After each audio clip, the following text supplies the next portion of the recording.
Bien, je vous souhaite la bienvenue au séminaire 4 de physique. Ce séminaire est basé sur les moments de force et sur la dynamique de rotation. Et donc, je vais vous proposer l'introduction théorique concernant ces deux sujets-là. Donc, voilà. Donc, nous allons parler effectivement de force et de moments de force et de dynamique de rotation. Alors, le moment de c'est une grandeur qui est introduite pour déterminer, pour mesurer la capacité qu'a une force de faire tourner un objet autour d'un point. Alors, ce moment de force va donc être utilisé pour déterminer les conditions d'équilibre de rotation d'un corps, puisque si une force ne sait pas faire tourner un corps, elle aura un moment de force nul, et donc l'objet sera en équilibre. Et donc, si un objet est soumis à plusieurs forces, eh bien, en calculant le moment de force de chacune de ces forces et en faisant la somme vectorielle, nous allons arriver à une somme de moments de force. Et si cette somme est égale à 0, alors l'objet se trouve en équilibre de rotation. Alors, le moment de force est une grandeur qui est définie sur base d'un outil mathématique compliqué, qui est ce qu'on appelle le produit vectoriel. Alors, le produit vectoriel a déjà été vu normalement à la première séance, mais nous allons revenir dessus avec des rappels. Alors, le produit vectoriel de deux vecteurs est une opération qui va faire correspondre à deux vecteurs un troisième vecteur. Alors, ce troisième vecteur, puisque le résultat de l'opération, c'est un vecteur, nous aurons à fournir les trois informations classiques des vecteurs, la direction, le sens et l'intensité ou module. Alors, les définitions de ces trois caractéristiques sont des définitions qui sont, on va dire, conventionnelles. Donc, en fait, on définit le produit vectoriel de cette manière-là parce qu'il nous est utile en physique. Donc, le produit vectoriel, l'intensité est donnée par la somme des modules des vecteurs fois le sinus de l'angle entre les deux. La direction du vecteur C est une direction qui est perpendiculaire au plan formé par les deux vecteurs de base, A et B. Et alors, le sens du vecteur, le sens du vecteur est assez difficile à définir. Normalement, il doit former ce qu'on appelle un repère dextrogire, mais c'est quelque chose de très difficile à concevoir dans l'espace. Et donc, nous avons des méthodes mémotechniques pour trouver le sens. Alors, je vous en donne une. Elle consiste à utiliser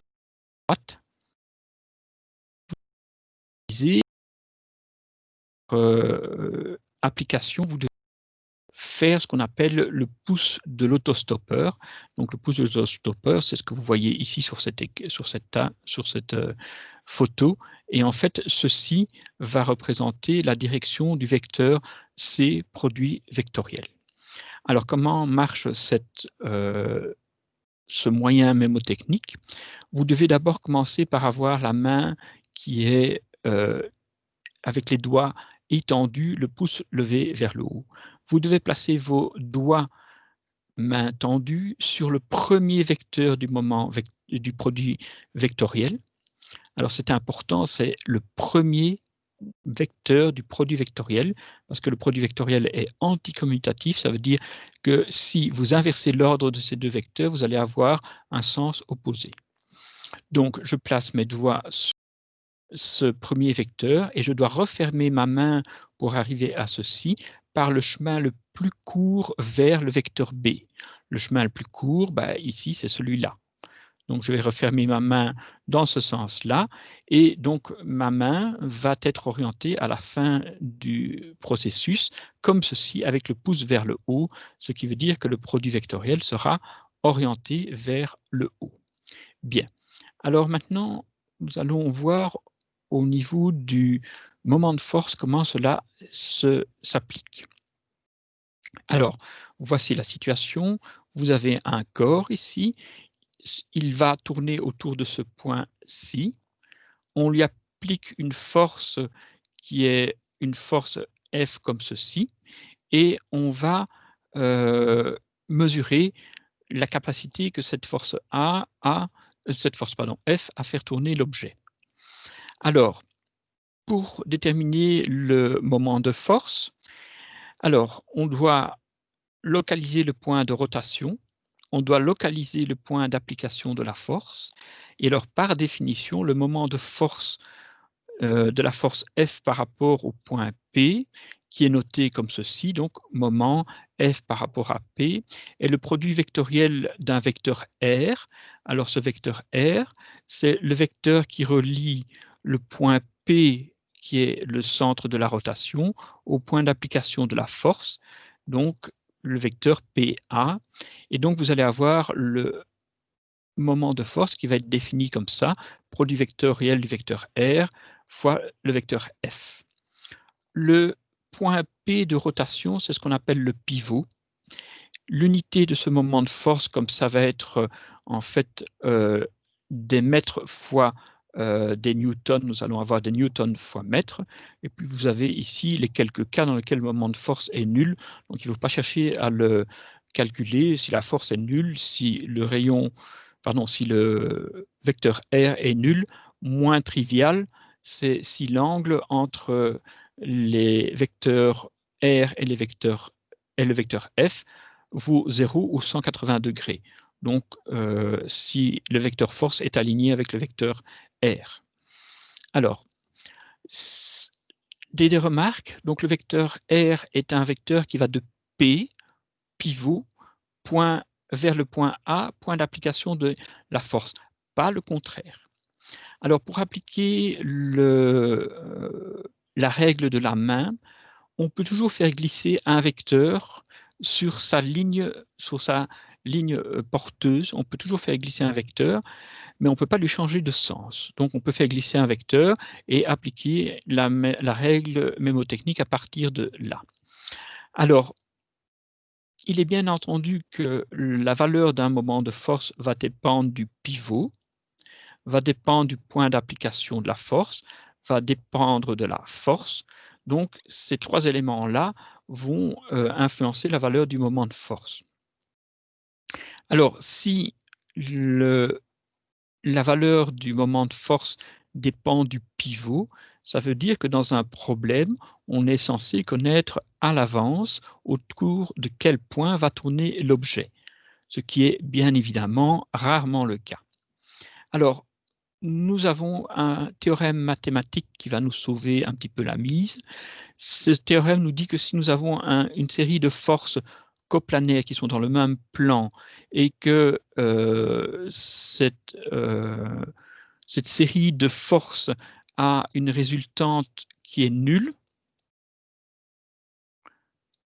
alors le choix du pivot, donc du point P, n'a aucune importance. Donc c'est noté ici. Donc si vous avez le résultant des forces qui agissent sur le corps qui est égal à 0, le pivot n'a aucune importance. Vous pouvez choisir n'importe quel point. Et donc, si vous obtenez une somme de moments de force nulle par rapport à un point, elle sera nulle par rapport à tous les points. Alors, ceci, c'est une condition d'équilibre de translation. Elle doit être obligatoirement rencontrée si on veut avoir un équilibre total.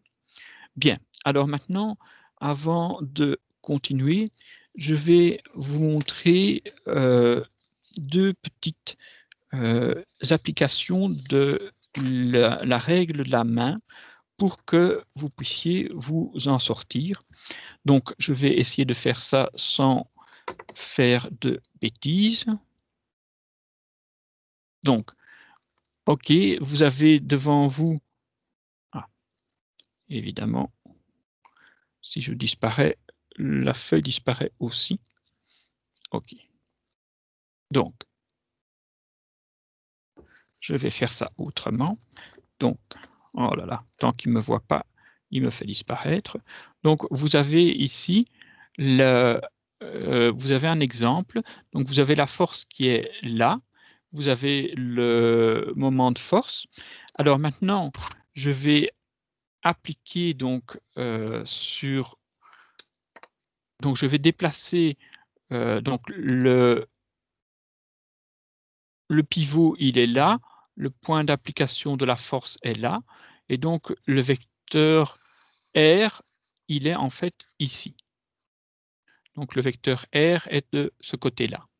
Alors maintenant, si j'applique la règle de la main droite, donc je fais venir ma main droite, et j'aligne ma main droite sur le vecteur R, et je vais refermer ma main droite par le chemin le plus court allant vers B, vers la force. Donc je vais faire ce mouvement-ci. Et ce mouvement-ci fait que mon pouce va rentrer dans la feuille. Donc le moment de force est rentrant. Si je prends cet autre exemple, donc ici j'ai une force vers le bas. Alors le point d'application de la force, il est là. Donc ça veut dire que le vecteur R, c'est le vecteur qui est là. Alors je vais de nouveau appliquer la règle de la main droite. Donc je vais mettre ma main, donc c'est difficile, donc je vais mettre ma main, alors pas comme ceci, je vais mettre plutôt ma main dans ce sens-là. Oui, c'est pas très visible. Et donc je vais refermer ma main dans ce sens-là et je vais avoir un moment de force qui sort vers vous.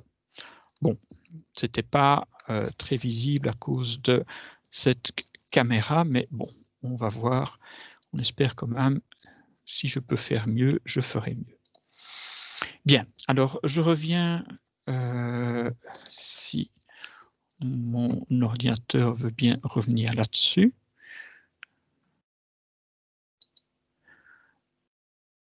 Donc, je reviens sur...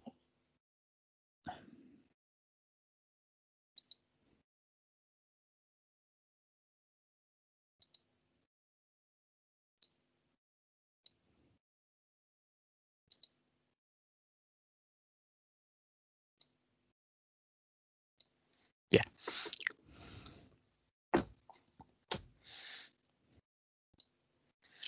Petit problème technique, évidemment, extrêmement embêtant.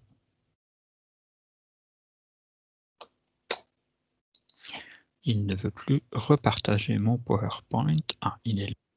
Espérons que ça va marcher. Ça ne marche pas. Ah, voilà, ça marche. OK.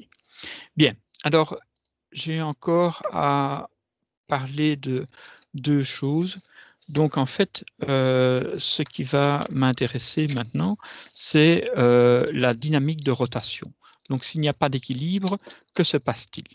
Alors, la dynamique de rotation, donc, pour écrire l'équation de dynamique de rotation, je vais me souvenir de l'équation de la dynamique de translation. Alors, dynamique de translation, l'équation de la dynamique de translation, c'est m égale m fois a, plus exactement, la somme des forces égale m fois a.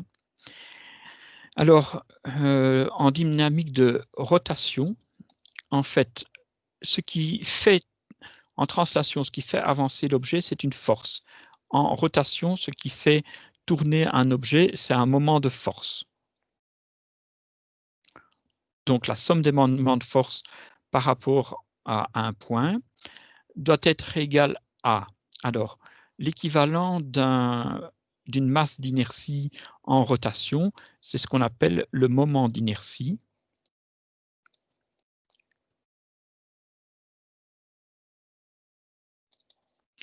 Et l'accélération en niveau rotationnel, ça correspond à l'accélération angulaire. Et donc ceci, c'est l'équation de la dynamique de rotation.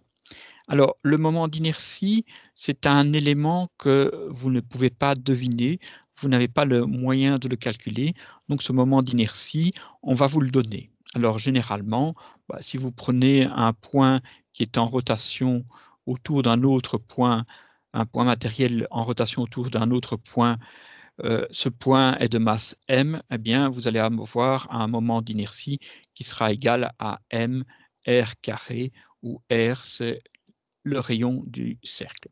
Donc, ce moment d'inertie, c'est quelque chose qu'on doit vous fournir, ou alors c'est ce qu'on vous demande de calculer. Mais évidemment, vous ne pouvez pas avoir deux inconnus dans une équation, donc ce sera un des deux cas. Bien, voilà, alors ceci termine le rappel théorique que je voulais faire. Et donc, vous pouvez entamer les exercices et nous nous reverrons pour la séance d'exercice. Bonne soirée.